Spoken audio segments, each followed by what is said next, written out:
Trigger warning. This story contains references to loss, grief, and emotional manipulation. He bet $1 million he could marry anyone. He picked a woman who would not bend. Lucas Marshall raised his glass as if the city itself leaned in to listen. The penthouse hummed with the easy heat of victory.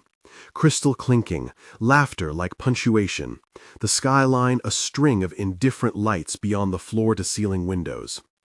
Lucas moved through the room like everything he wanted already belonged to him, because, for most things, it did.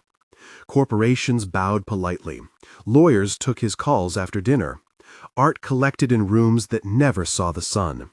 His life had a pattern: acquisition, display, surrender of a problem to someone less bold.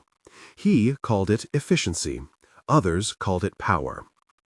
Jack, his oldest friend and the sort who never missed an opportunity to press a button, nudged the conversation. "You'd marry outside your type for $1 million?" he said, loud enough that it landed at the table. It was a dare dressed in a price tag, and the room curved toward spectacle. Lucas laughed. A man with a laugh like that almost never meant it. Why not? It would be entertaining. He drank. He liked the idea of bending even the improbable to his will. He liked the certainty of numbers. $1 million was a cipher, loud, glinting, convincing.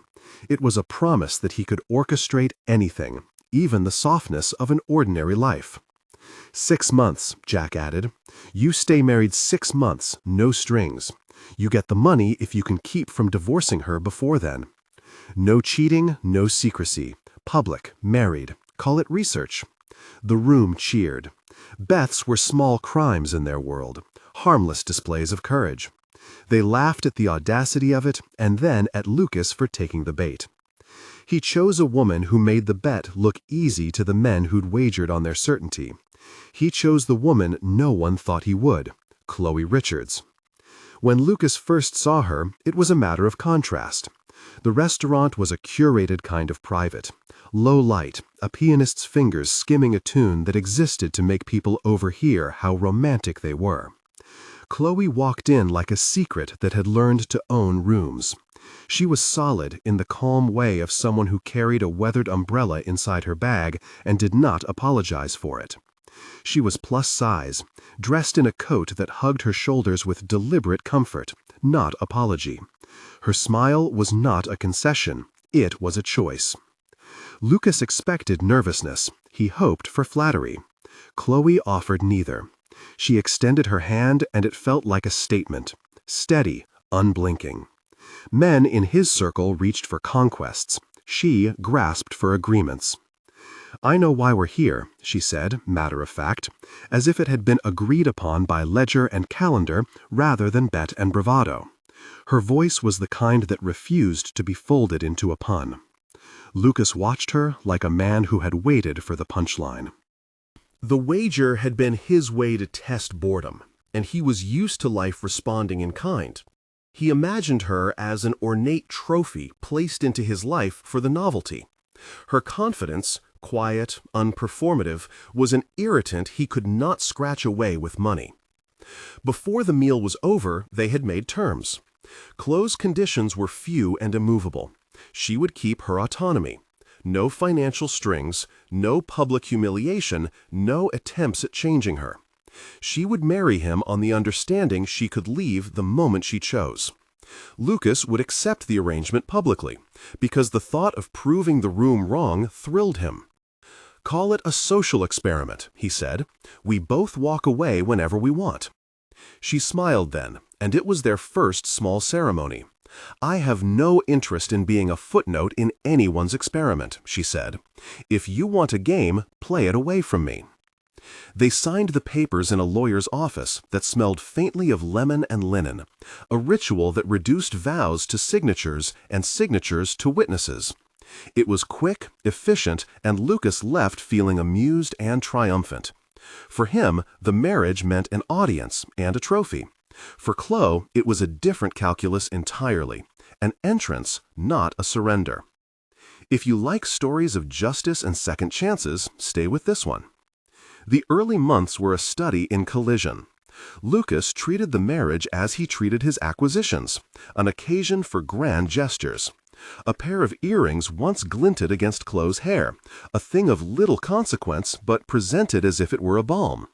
He sent orchids to the suite and framed photos, set tables with place cards in rooms that had never seen family dinners.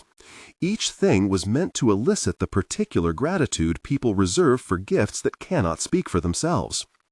Chloe received them as one does a favor from a stranger, politely, then privately indifferent. She left the orchids on the windowsill to die elegantly. She kept the earrings in a box with a photograph she'd never show him, a man with laugh lines who looked like he might have taught her how to fish or how to say sorry. She ate breakfast alone in a small kitchen with chipped tiles she preferred to penthouse marble because those tiles had a history she could touch. Lucas could not understand the refusal. To him, money dissolved resistance. It rewired preferences. He escalated. He altered routines not with malice, but with the patient certainty of a man learning to bend a stubborn piece of metal.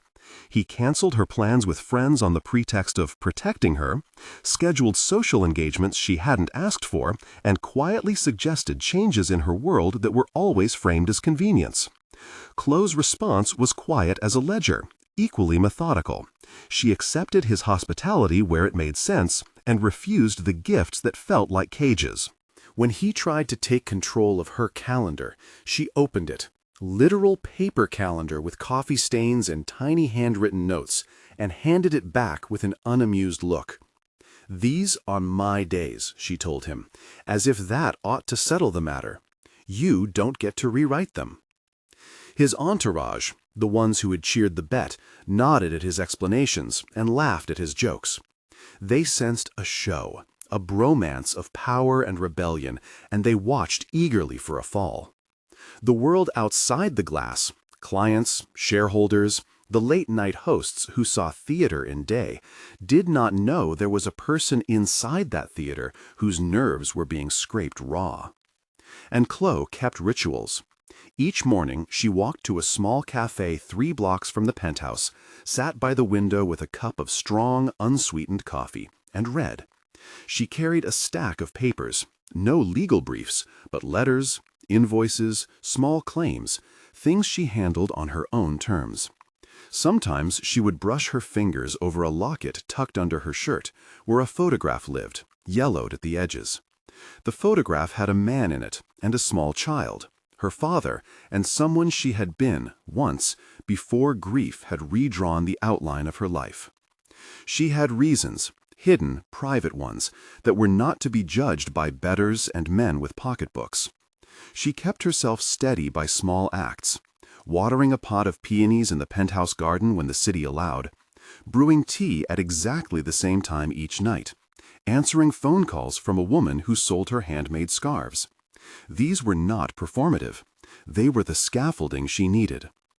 As Lucas's frustrations grew, his gestures became sharper. It was one thing to offer roses and dinners. It was another to try and remake someone. He began to suggest fitness regimes, subtle at first. "Come to this training with me." And then more insistent. Curated wardrobes delivered to the door, dressers rearranged, friends strategically introduced who chattered about a fresh look. There was a tenor to his interventions that assumed malleability where there was none. When she refused a public appearance he had scheduled to boost his image, a charity gala where he was the keynote speaker, he shrugged. "You owe me," he told her later, in the silence of the bedroom, the word folded like a weapon. "Not for your ego," Chloe said. She folded herself into a chair and met him like a person who had learned to sit through storms. The attempt to control went beyond the personal. Lucas began, without naming it as such, to isolate her. He suggested changes in the people she kept. He called her friends charming but unreliable. He made concerns about her work that cast doubt among those who'd once offered her contracts. Emails arrived, polite, corporate, that questioned her availability. An opportunity here, a missed conversation there, and slowly, like a weathering process, the scaffolding of her independence was weakened. Chloe saw the pattern and did not flinch.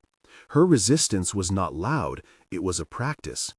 When an editor canceled a meeting because his assistant had received a terse call from someone connected to Lucas, Chloe sat with a cup of coffee, spoke a measured email, and then scheduled another appointment in a different place. She kept her work, her relationships, and, above all, her dignity. She refused, decisively, to be made into a curiosity. Behind Lucas's proud face, the first cracks began in the way a well-used statue might show hairline fractures under stress. He had always been able to turn to his empire and feel its hum as reassurance.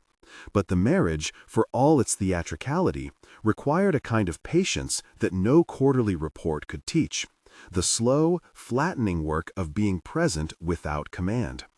His friends mocked less. Jack's jokes felt sharper, flecks of unease in his voice. "Maybe you pick the one woman who won't try on your trophies," one of them said, half amused, half tolerant. Lucas laughed, because what else do you do when your certainty is challenged?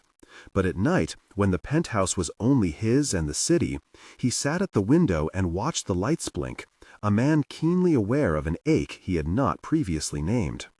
And there were hints of retaliation. Chloe was not cruel, she was deliberate. She refused to participate in the spectacle that fed Lucas's sense of dominion.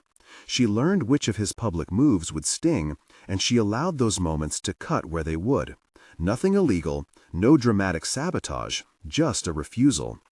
At a luncheon where he had planned a display of his philanthropic reach, she arrived late, sat at a different table, and spoke afterward with a reporter about the small organizations she preferred to support, ones that did not take photographs in scented rooms. The piece that followed was subtle, a profile that hinted at a life outside glamour. The social feed did not like ambiguity, it liked narratives. Her lack of an eager pull toward his spotlight made the cameras fumble. Lucas's professional life, until then an untouchable halo, began to feel brittle. Boardroom faces in photographs no longer smiled quite the same. Investors scanned quarterly reports and then scanned them again for margins of risk. A planned acquisition that had been described with certain verbs, aggressive, visionary, faltered as confidence thinned like a rumor. The exact mechanics of business were not discussed in living rooms. Instead, people noticed patterns: less charm at dinners, fewer lobbyists at his beckoning. The world outside his glass had begun to respond to his interior storms. Those were small consequences. The heavier toll was internal.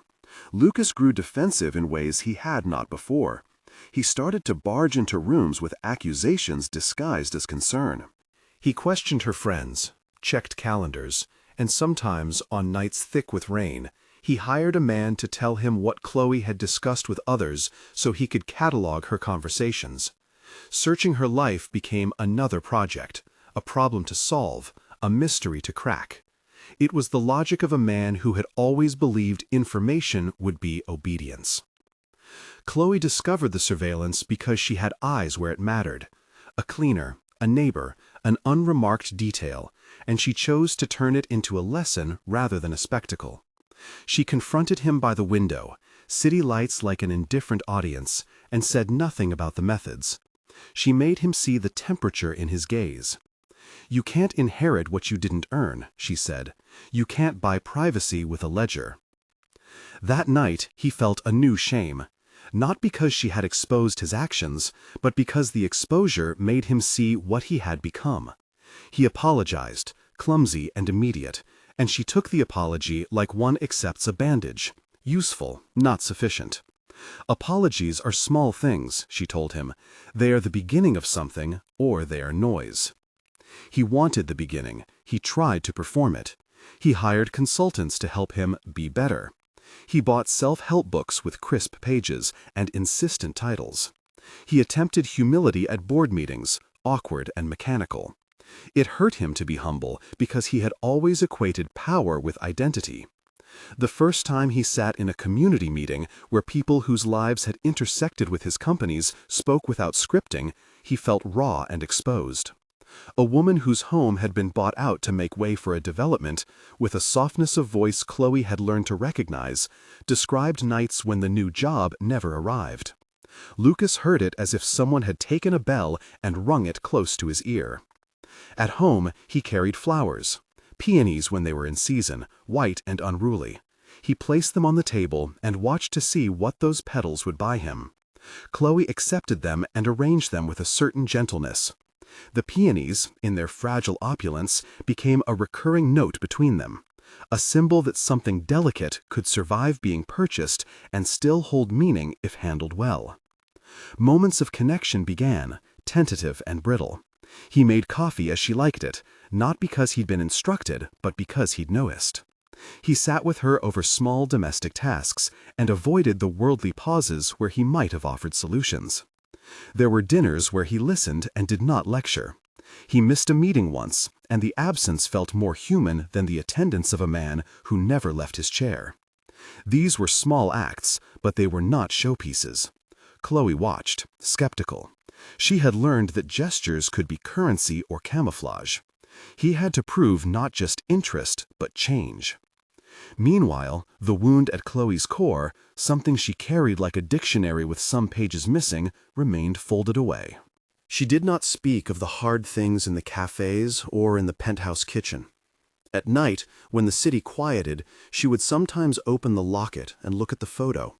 The man in it, her father, smiled in a way that made her feel small and safe. She kept his photograph as a talisman of a life before certain names became synonyms for loss. There were nights when Lucas would stand in the doorway and watch her with an expression that was neither possessive nor gentle, but something closer to fear. He had tasted consequences and found them intoxicating in the worst way. He did not understand the depth of what he had done or how to fix it. He sought the simpler balm of action, a donation here, a charity board meeting there. He wanted restitution as if it were a transaction, and at first restitution was drawn up like a proposal, measurable, bounded, with timelines and deliverables. But people do not heal on charts. When he sought out the families whose livelihoods had been affected by his decisions, he encountered faces that did not want envelopes of money so much as authenticity, acknowledgement, and time. A woman whose son's job disappeared spoke at length about nights she had not looked up from a sink of dishes. A man whose store had closed and who had started driving a cab spoke about the invisible weight of losing an identity. Lucas listened. He gave. He attempted structural help, funds for recovery programs and mentorship for small businesses, but always he was learning that the language of real repair required patience beyond contracts. Chloe watched him flounder, and she saw it as a test. His gestures toward restitution were sincere enough to be noticed, clumsy enough to be mistrusted. He showed up at community centers without cameras. He sat in rooms where language had no charm for him and let others speak. At first, he was rebuffed. People offered him the cautious politeness of those who had been burned. He expected the old applause to return like it always had. It did not. Between his attempts and the public's slow thaw, the marriage threaded through days of silence and small conversation. They shared mornings where the only intimacy was the way she reached for her cup and he did not ask why. They had nights where the city windows mirrored two silhouettes who had once been strangers and now kept watch over each other with a wary tenderness. And yet, beneath the gestures, a tension built like a pressure in the walls. Chloe had accepted the marriage on her own terms, but acceptance was not surrender. The bet had been a door, but what she carried through it was not the prize. She had a plan, not of cruelty, but of accountability. She had not married to be bought. She had married because it allowed her a vantage point, a closeness to the man who had, in a distant season, destroyed things she loved. She did not speak of that season at first. She sat with the hurt like one tends to a wound in private. She wrote letters she never sent. She kept evidence, documents, photographs, names, that she kept in a drawer under the sink. The drawer smelled faintly of peppermints and lemon oil. It was a place she returned to when the city was quiet and the peonies had begun to droop. There, in the secreted space, she arranged memories and facts, and a resolve like a cold, luminous stone. Lucas, for all his attempts at repair, could not predict that she would use the intimacy of marriage to create an undeniable reckoning. He saw repair as a public performance and believed that deeds, once done, would close chapters. Chloe saw repair as a process that required him to be seen, fully and without pretense, by those he had harmed and by the woman who would become a quiet mirror in his life. The escalation that followed was less about scandal and more about a slow unmasking. Chloe refused to be a backdrop while he reconciled with the world. She wanted him to be accountable in ways that could not be purchased. She wanted the families he had affected to hear an apology that was not filtered through publicists. She wanted his eyes to meet theirs without the soft light of a staged apology. He resisted. It is humiliating to be seen not as a titan but as a man who had erred. His pride resisted. He made mistakes, small, clumsy ones, that stung because for so long he had never been refused. He bargained, then tried harder, then apologized, then tried again. Each cycle of wrong and repair frayed something and then stitched it with uneven thread. There were nights when he stood on the balcony, a glass of something he had once called success warming his fingers, and thought about who he had been. The city's lights did not care, but in that indifference there was something brutally clarifying. He began to understand that wealth had been a mask for a deeper emptiness, an inability to sit with things he could not control. Chloe watched him do this work with a skeptical tenderness. She kept her boundaries. She refused reconciliation that demanded forgetting. She met him at the small intersections where growth might be possible. She tested him with trivial decisions. Will you show up? Will you listen? And sometimes he failed, and sometimes he did not. Those times they did not were small victories, not climactic redemptions. As the days stretched, currents shifted. The public began to murmur. The bet was the cheap headline of a season, but what followed, two people negotiating presence and power, was harder to narrate. It did not fit into a tidy column. Reporters tried, bloggers speculated, and friends wondered aloud whether penance was possible, or whether some men, like Lucas, were designed by privilege to never change. Chloe carried herself as she always had, deliberate, unafraid of being seen as she was. She had a style that did not yield to fashion for fashion's sake, and her body, overweight, yes, as the rumor would frame it, was not a deficit in her own telling. It was a facet of a whole life. She walked with the repartee of someone whose worth was not in a mirror, but in a ledger of acts, kindnesses, small rebellions, patience tenacious enough to be mistaken for stubbornness. She had married Lucas for reasons the room would not appreciate, not because she was naive, not because she wanted to be saved, but because she wanted to see if a man could learn to accept his actions as real and lasting. One night, a rain came quick and heavy, the kind that makes the city's neon bleed into rivers on the asphalt. The penthouse was quiet. They had eaten in silence and then moved to the balcony. Chloe held a single peony in her hand. The petals were splotched with rain from the small garden she tended on the terrace. The peony was an emblem in a season of testing, ornamental, softer than its stem, yet stubbornly blooming in the cramped soil of the planters they both tended. Lucas watched her. He had been working hard at repair, at restitution, at apologies, at presence, and yet there was a look in his face that was raw with the knowledge that certain things he had done could not be undone. He wanted to understand the full measure of what his choices had cost. But knowledge had to be earned. It could not be bought. Chloe turned the peony between her fingers and then, quietly, began to speak. Not to reproach him in the loud, theatrical way he feared, not to enact vengeance with a slap or with public spectacle.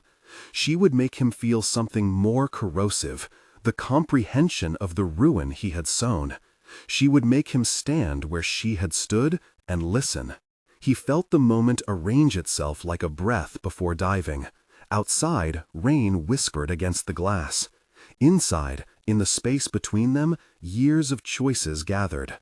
She had waited for the right cadence, when the world had a taste of his apology, and when his humility had not yet hardened into resurrection.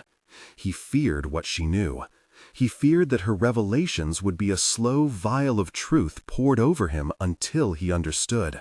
He braced himself not for spectacle, but for the slow unspooling of stories he had not been present for, those that occurred when deals were made and livelihoods restructured and apologies were not uttered.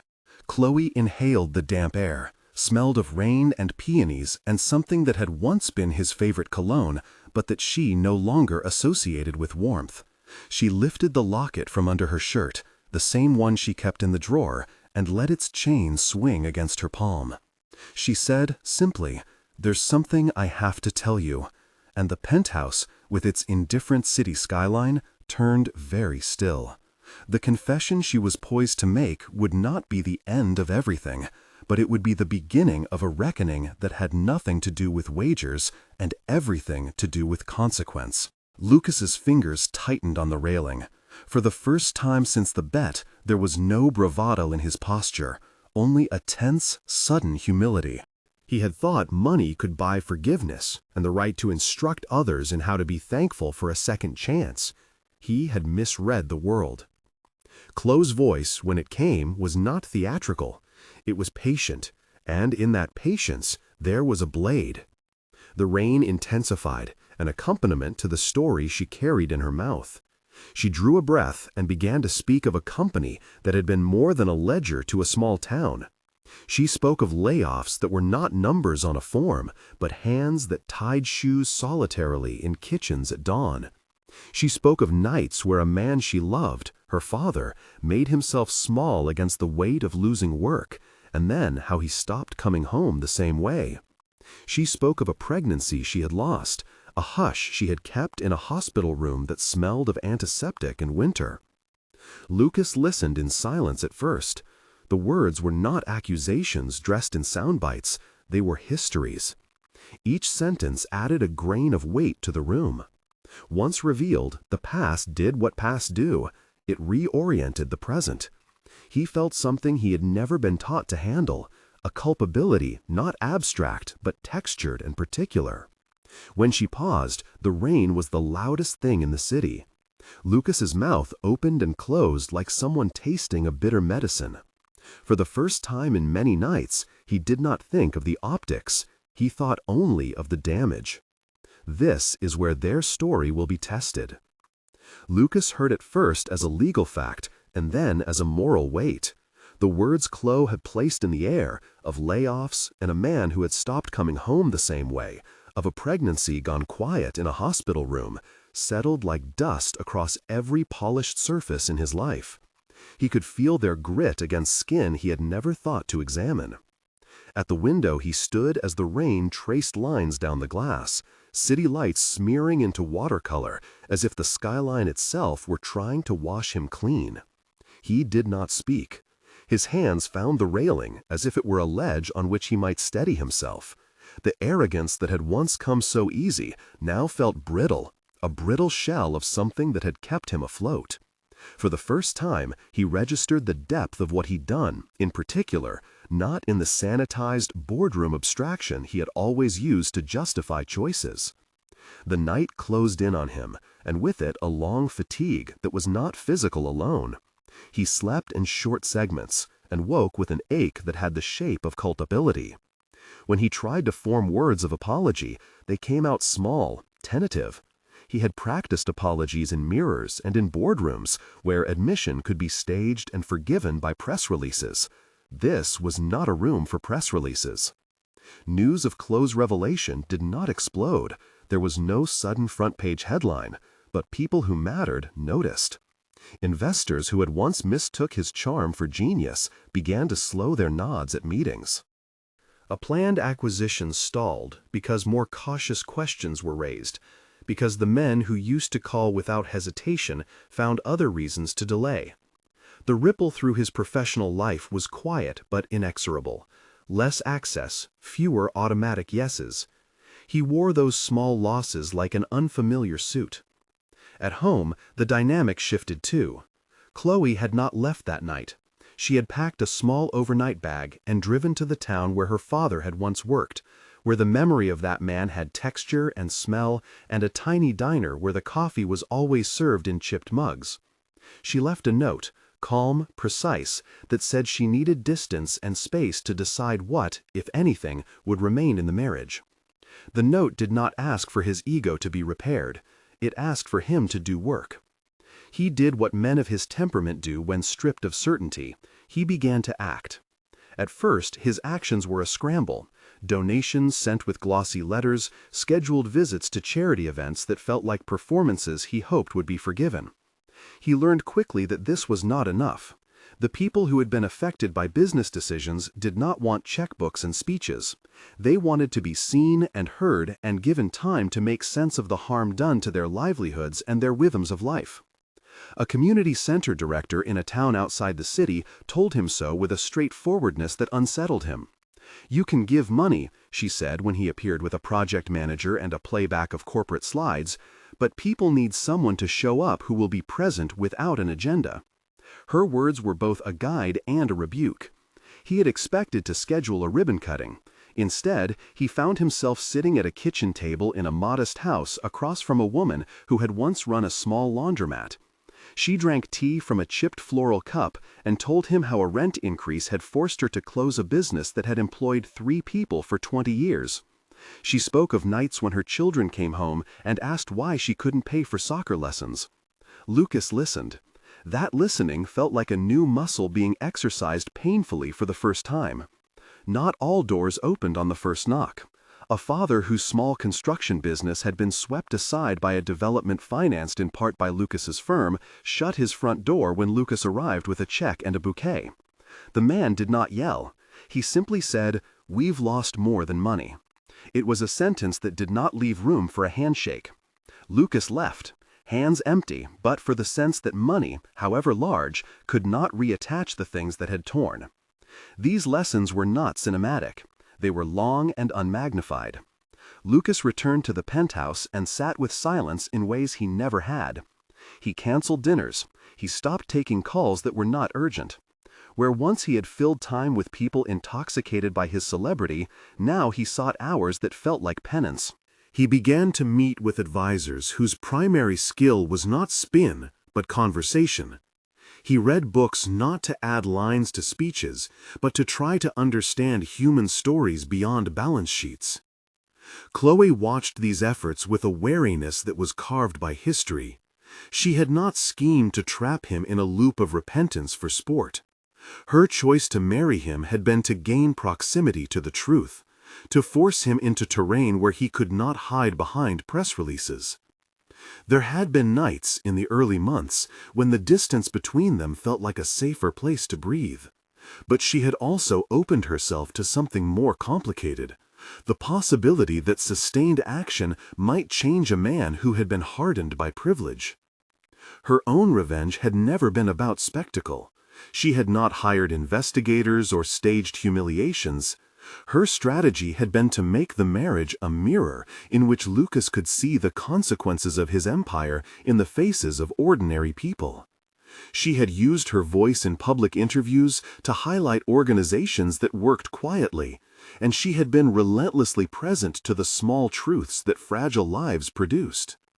Those pieces of attention, placed like coins on a ledger, began to matter in a way that money alone had not. Still, Chloe would not become a passive judge of his repentance. She exacted boundaries. When Lucas tried, out of fear or habit, to schedule a change that would have displaced a friend of hers, she refused. When he attempted to soften his apology into a neat, public gesture, she insisted that he go instead to the kitchens and the small offices and speak to people without lawyers present. She would sit in on the meetings, not as an accuser, but as a witness. Her presence kept him honest. Their days threaded through acts both small and enormous. He learned to make coffee as she liked it, black, a single sugar on the side for afterthought. He learned to arrive early to appointments with no intention to resolve them, but to listen. She learned to watch his hands while he spoke, to see whether they trembled with sincerity or with the performance of it. At times, he still flinched back into old habits, offering a check to quiet the room, seeking a public stage for an apology, but mostly he kept returning to quieter forms of labor. People began to notice the difference. Some accepted his efforts cautiously, with the guarded politeness of those who had once been burned. Others refused. A small bakery owner, whose shop had been near a demolition site, accepted a meeting but told him plainly she wanted nothing from him. "We are not for sale," she said. "We are for survival." Her voice did not ask forgiveness from him, it asked for nothing from him at all. These rebuffs were lessons in humility that no reputation had prepared him for. Chloe's own torment was less visible. The memory of her father and the baby she had lost lived in a pocket she rarely opened around anyone. When she did, it was not for pity or attention, but for truth. She needed Lucas to understand the specific textures of that loss, the way small betrayals compounded into a narrative so heavy it had become impossible to move. She wanted him to see the children who had been affected not as collateral, but as real lives. That seeing required patience. It required that he stand in quiet rooms and not find a solution instantly. It required that he stay when it was uncomfortable. There were moments when the old world pressed in. A gossip column resurfaced the details of the bet and framed Chloe's body in cruel adolescent terms. The headlines asked questions that were not questions, only invitations to mock. Chloe read the piece on the subway, fingers folded around a paper cup, and felt the all-too-familiar sting. She did not react publicly. She posted a short reflection online later that night. No anger, only an insistence of self, that her body had never been a currency, and that her worth was measured in acts, not inches. The piece received a small flood of kindly notes from strangers who recognized courage and restraint. But there were also vicious messages. The cruelty was a reminder that their private work would always exist against a noisy backdrop. Lucas made errors here too. In one meeting, in a moment of tiredness, he defaulted to old language, speaking of risk and mitigation in a way that flattened a person's loss into a line item. The woman across from him, who had once run a sewing collective, stood and left the room, tears threading down her face. He wanted to chase after her, to explain, but Chloe stopped him. "You will not explain," she said softly. "You will sit with what you did and let them name what they need to name." Her words cut sharper than any rebuke, because they made him face the fact that words can be both comfort and erasure. As weeks became months, the pattern of his attempts and their reception created a slow, stubborn change. He learned to accept rebuffs without fury. He learned to step back when someone declined an offered check and instead ask, "What will help you feel secure?" He learned that reparations were not one-time acts, but commitments to ongoing support, to programs that offered education, to mentorship initiatives that did not pretend to replace what had been lost. He trusted the direction of work rather than the window of publicity. Chloe watched these changes accumulate, much as she watched peonies open, a tight bud that slowly surrendered color and softness to the sun. Sometimes a gesture was proof enough, sometimes it was not. She measured him not by speeches, but by whether he showed up when no one was watching. There were nights he sat quietly at community centers, hearing stories without interrupting, and there were mornings when he called her before a meeting to ask how a particular family might prefer to be approached. The small acts multiplied into a field of evidence. Their intimacy, meanwhile, changed too. It lost its sharp edges of transaction and adopted the soft grooves of habit that felt earned. They argued about boundaries, about what restitution should look like, about the lingering power of media narratives. These arguments were not theatrics. They were the raw work of two people learning to live honestly in the fallout of choices. Sometimes they reconciled quickly. Sometimes silence stretched for days. Even in the quiet, there was a sense of repair happening, like mending a torn fabric with hand-stitching, uneven but becoming whole again. A test arrived one Tuesday in late spring. Chloe received a message from an editor in her hometown asking if she would speak at a small fundraiser for struggling families, an event that would be modest, with people who had been directly affected by the development projects Lucas had funded. It was the sort of invitation that could be staged as part of a reinvention. She told Lucas about it, not to perform, but to see what he would do. He surprised her. There was no publicist at his side, no cameras. He asked if he could attend simply to listen and offered to pay for travel expenses for those who could not make it. She watched him arrange for seats at the back of the room, for water and quiet.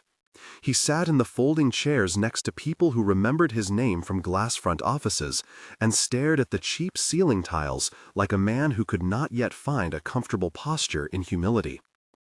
During the Q&A, a woman stood and told a brief story about losing a shop and the long months of uncertain rent. Lucas did not speak. When he did later, he spoke into a microphone that was not for marketing. He said simply, "I am sorry." He did not announce programs or policies. He did not promise a headline. He promised to keep showing up and to listen. The room was not moved to tears by rhetoric.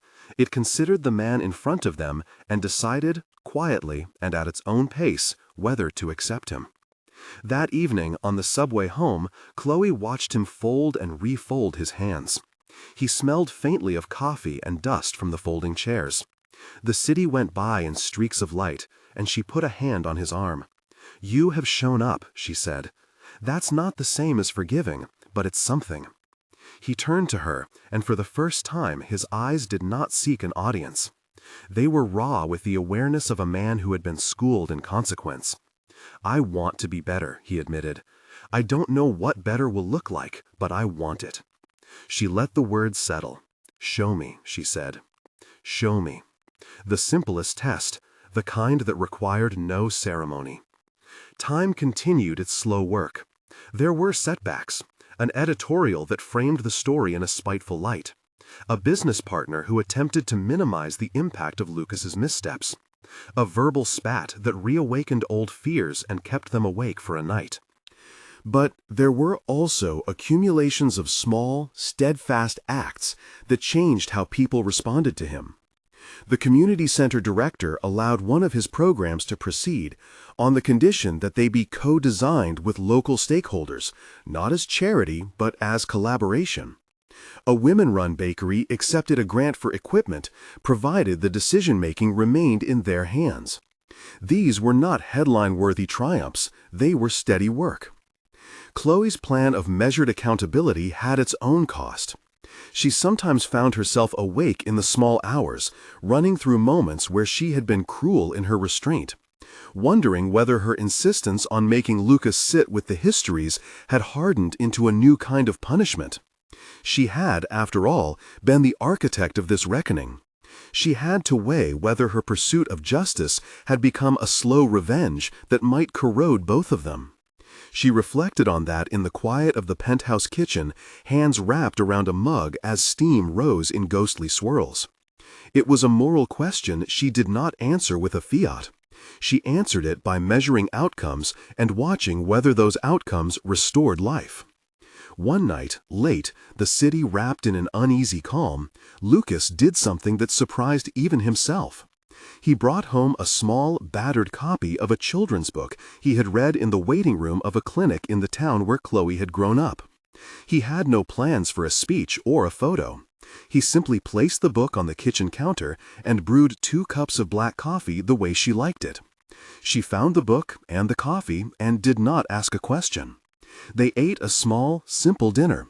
No silver place cards, no framed photographs, just the two of them with the city beyond the windows like a world they had decided to inhabit on new terms. Weeks turned into a season.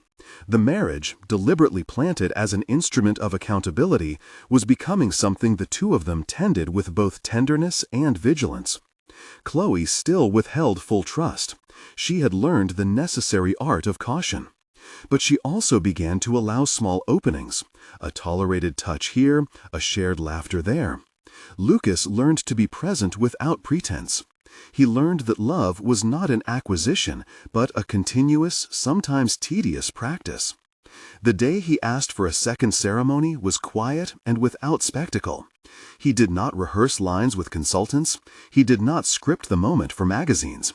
He came to the small garden they tended on the terrace with a notebook, pages full of notes he had taken in conversations with parents and small business owners. He had a ring, yes, but it was less important than the list of commitments he read aloud. They were practical and concrete: time volunteered, ongoing funding of collaborative projects, an accountability partner who would be from the community, not from his firm. He spoke with a humility that would have been unrecognizable to the man who had raised a glass in the penthouse months before. Chloe listened. Some of his commitments were things she would have asked for in an ideal world. Others were gestures that felt like beginning points rather than conclusions. When he finished, the terrace felt like a small theater where truth had been spoken plainly. She did not say yes at once. She asked instead for time to consider, for the chance to invite some of the people who had been affected to speak into the arrangement. He agreed. The second wedding was modest, a small room with string lights and a handful of chairs arranged in a circle. There were faces from different parts of their life, some from the city, some from the towns where his decisions had caused harm, and a few people Chloe loved who had traveled to be present. There was no band, only a violinist who knew both their names. The ceremony was less about vows and more about promises enacted in public. Lucas spoke without flourish and without claiming to be something he was not. He said, "I will continue to do this work. I will not let my old habits take the stage again. I will let my actions speak when words fail." Chloe, hands steady, repeated a promise that was rooted in boundaries and compassion. She promised to expect honesty, to require accountability, and to make room for both love and justice to coexist. Their rings were placed on fingers not as symbols that erased the past, but as reminders that repair was not a destination. After the ceremony, they walked back to the terrace where peonies had been arranged in modest vases. People lingered, talking in low voices about neighborhood programs and small aspirations. The air tasted like rain and something new. Even then, not all wounds were soothed. Some people had forgiven, others had not. Some relationships remained fractured. A few former employees declined invitations to reconcile. Chloe and Lucas accepted that. They had not been promised universal absolution, they had been promised a path. In the months that followed, their life resembled the tapestry of their work: stitches of kindness, seams that needed reworking, patches of stubbornness that sometimes unraveled. They argued about the right way to allocate funds for a job training program. They missed each other at times because of obligations that still pressed upon them. They also created rituals: coffee at dawn, peonies arranged on the table, slow weekend breakfasts on chipped plates, that were not gestures meant to be photographed, but acts meant to be lived. And then, on an ordinary morning when the light slanted through the window like a promise, Chloe rested her head against Lucas's chest. He had been up early, making a pot of coffee, humming a tune he had once used to drown out meetings. She turned to him and, without fanfare, told him she was pregnant. The news was a complicated joy. There was joy, yes, a small life forming in a body that had known loss. There was also fear, guarded celebration for a thing fragile and tentative. They did not cling to the idea that this new life would solve old pain. They held it as both gift and responsibility. For Chloe, the pregnancy was an echo of the child she had lost. For Lucas, it was a living reminder of the costs of his previous ignorance and the new work he had promised to keep doing. They celebrated quietly. There was no public announcement that marked the turning of their narrative into a neat story. Instead, there were small acts. Lucas rearranged a downstairs room into a quiet workspace where he would go to read about community engagement, to plan with committed advisors. Chloe planted another set of peonies on the terrace, their roots pushed into the same soil that had held the first blooms. They bought a soft blanket and a small stuffed animal that Chloe placed on the kitchen counter like a talisman. The city remained indifferent in its vastness, but in the small radius of their lives there was evidence of change. The bakery owner had reopened with help from a community grant co-designed by Lucas's team. The sewing collective had expanded its apprenticeship model. A neighborhood park recovered from a wrecking plan and now had a playground where children in a video Chloe watched together learned to take chances on slides and swings. Their love was never a fairy tale of instant absolution. There were regressions and doubts. Lucas still had to pass tests, to miss a deal that would have padded his ego in favor of a decision that prioritized local ownership, to sit in long meetings with small business owners and hear not a single flattering adjective. Chloe still guarded the quiet chambers of her heart, knowing that wounds did not vanish with promises. But their decisions had altered trajectories. He had become someone who could feel shame without demeaning himself, who could face the consequences of his empire and work to repair them without being propelled by self-interest. On a late summer evening, they stood on the terrace with a small, warm baby blanket folded across Chloe's arms, as if already forming a space in the world. The peonies had bloomed again, larger and more patient than before. Lucas placed his hand over hers and listened to the city, to the hum below their windows, to the small noises of life that had once seemed inferior to his trophies. "Who would have thought," he said quietly, echoing the way the bet had been spoken months ago in the penthouse, "that all of this would come from a wager?" Chloe smiled, the kind of smile that had nothing to do with an audience and everything to do with survival. "You thought you could buy everything," she said. "You were wrong, but you learned." He looked at her then, wholly and without the buffer of charm. "I did," he admitted, "and I'm still learning." The city lights spread below them like a constellation of lives. They had both been altered by grief, by anger, by the slow, difficult work of making amends. The bet that had started as a spectacle had spiraled into a reckoning. Wealth had once been currency for coercion. Now it was a tool, imperfect and heavy, for repair. In the end, the moral was not simplistic. Power without empathy breaks things. Repair is not a single grand gesture, but 1,000 small, sometimes boring acts. Chloe's choice to use the marriage as a conduit for accountability had cost her nights of sleep and encounters with cruelty. But it had also forced a man shaped by entitlement to see and to change. Her justice had not been about breaking him. It was about making him answerable, human. His redemption had not erased the past. It built a future, slow and deliberate, that honored the lives that had been harmed. They would not pretend the road ahead was simple. There would be moments when forgiveness felt fragile and when the past would present its shadow with stubborn persistence. But Honhol, the town where a part of Chloe's heart lived, had a new community center, with a small plaque that acknowledged losses and the slow work of repair. A bakery sign read, "By habit now, open." A neighbor's child waved to Chloe across a playground she had helped save. These were small proofs that change, when sustained, can take root. The peonies continued to bloom and wilt and bloom again, not unlike the cycle of their work, fragile, stubborn, returning. Lucas learned to keep his commitments not as performative measures, but as obligations that altered how he made decisions, how he used influence, and how he kept his promises. Chloe learned that her insistence for accountability had been expensive, and that allowing someone to become worthy of trust required time and courage on both parts. On a late evening, as the city's neon smudged into dusk, Chloe rested her hand on Lucas's chest and felt the steadiness there. They had moved from wager to work, from spectacle to substance. He had indeed been shocked by the life he had entered, shocked into consciousness, into restraint, into a different kind of longing. He had bet $1 million and received, as payment, an education that cost him his innocence and required him to build anew. Outside, rain began to fall softly, tapping the terrace like a timekeeper.